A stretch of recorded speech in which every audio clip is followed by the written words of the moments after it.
Nag-grocery ako kanina para bumili ng mga pangbaon ng mga bata. So, bumili ako ng mga karne, chicken, at giniling para madaling lutuin.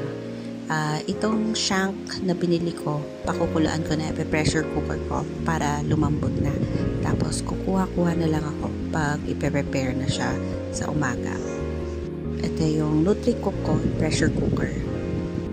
Tapos, habang kumukulo yun, pinaghiwa-hiwalay ko na rin itong mga meat kasi malakihan ang bilihan, di ba, sa SNR.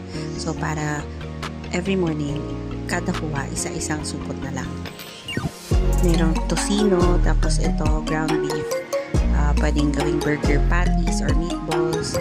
And then, itong chicken thigh fillet. Yan ang pinaka gusto kong part ng chicken. So, ito yung freezer, lalagay ko na dyan lahat, tapos kuha ko na lang ng supot kada umaga.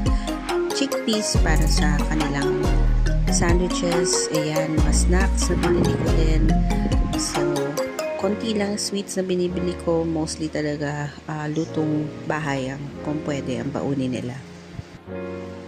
Be ready, favorite. Ito yung mga tortillas para sa mga wraps nila. Ayan, gagawa rin ako ng lumpia. Sana magawa natin.